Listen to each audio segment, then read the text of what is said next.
I'm working today.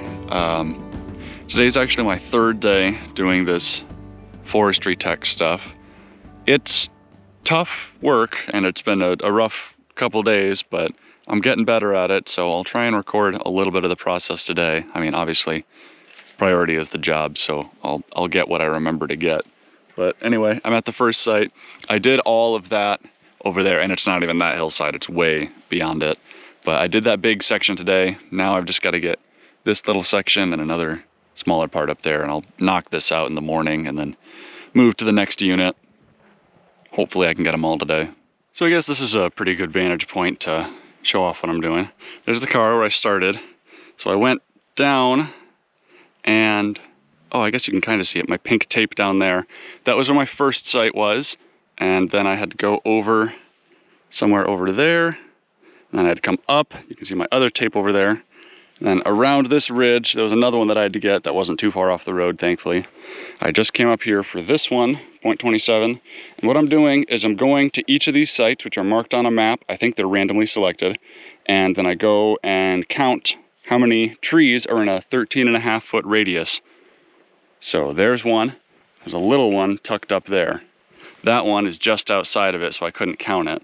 And then there weren't any others around here that I could see. So I marked there were two. I initialed it and then I wrote it in my book. And now I get to move on to the other sites. Today's been pretty forgiving so far, but we'll see how the next couple spots are. This side shouldn't be too bad. I hope that the new unit that I'm heading to today is a lot closer together. It looked like a much smaller unit, but it still had probably 25 plots on it. But anyway, here's the view. Well, I'm at the other site. Not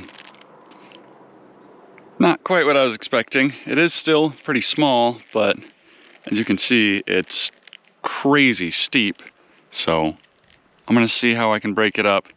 This side doesn't look horrible, at least in terms of cover. That side looks really bad. I'm not gonna be happy going through that, but I'll get done what I get done today. Not gonna kill myself out here, not deliberately, so I'll see how it goes. I'm gonna have a little bit of a political take here, even though it really shouldn't be political, it should just be common sense. I shouldn't even have to be out here, realistically. We should have never logged this forest, at the very least, not the way we are doing it.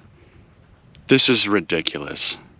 This is how Weyerhaeuser has been logging for 100 years. This is actually probably the better portion of it. The worst of it was definitely in the early years when they would just clear this entire area. They just strip every tree out.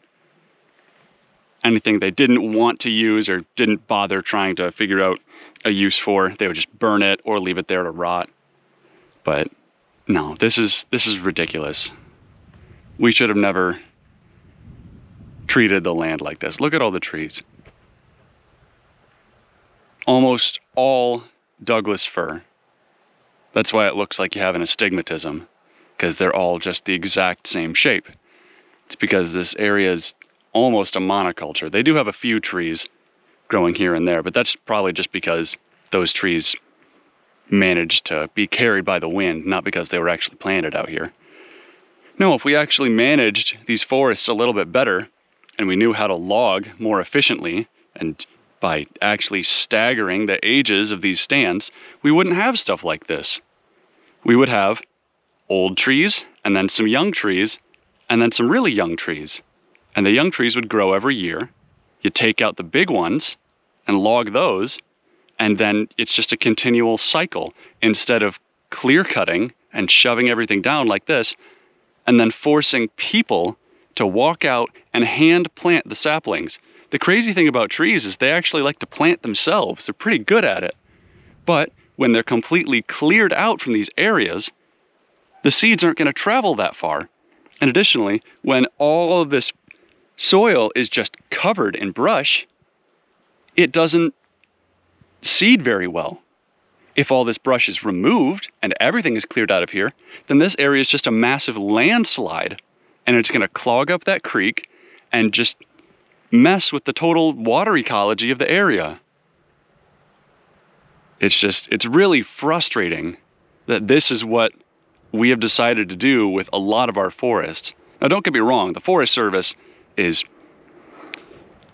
not perfect either. They have their own demons, but it just makes me incredibly mad that this is what the private sector looks like. This is all privately owned forested land, and this is what certain people in the administration right now are trying to get more of sold off to the private industry. It's just, it sucks, and we need to start doing stuff about it. So I'm getting ready to finish up today. I've got about an hour left before I need to start heading down. One of my last points is down in this, and I mean, I already had my soapbox speech, but this is one of the worst areas to go through. This is basically all madrone scrub, and madrone is I think it's basically a tropical tree, or relative of tropical trees. It just has very, very strong, flexible wood. So if anything is gonna snap and give you a welt, it's almost assuredly madrone. The spruce and the Douglas fir, all of those will break underfoot. Like, you can bend those and break those with your hands. The madrone, no, that stuff will snap you so hard. And it catches your feet. You can't break it with your feet. You just have to kind of step on it and hope you aren't catching it. So it's really difficult to navigate on this, but I'm being as careful as I can. I'm wrapped up for the day. I'm heading back a touch early, but my hours are pretty flexible as far as I'm told. So I'm not too worried about it. The last thing I want to do is be driving around here when it gets real dark. So I'll be heading down pretty soon, and it'll be around 6 o'clock by the time I get back to Reedsport anyway. But yeah, I don't know how long I'm gonna do this job. It might just be for a few days. I might be able to tough it out for a little bit longer, but it really is just tough in a few different ways. I definitely don't want to be doing this for a long time. I'd much rather be, even if I was doing the same thing, working for a company that I felt a lot prouder working for. So I don't know, not sure how many updates I'm gonna do while working here.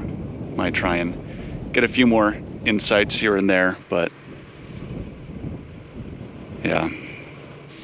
So I've seen elk poop basically everywhere on all the sites, but I haven't seen one on the road. There was one just dove down there. I don't know if he's by himself, probably not. He was just grazing over here. Pretty big guy too.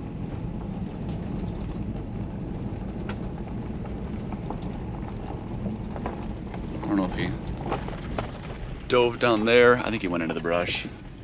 Well, another reason why I don't want to be out here too late into the evening, because those guys are going to be out a lot more frequently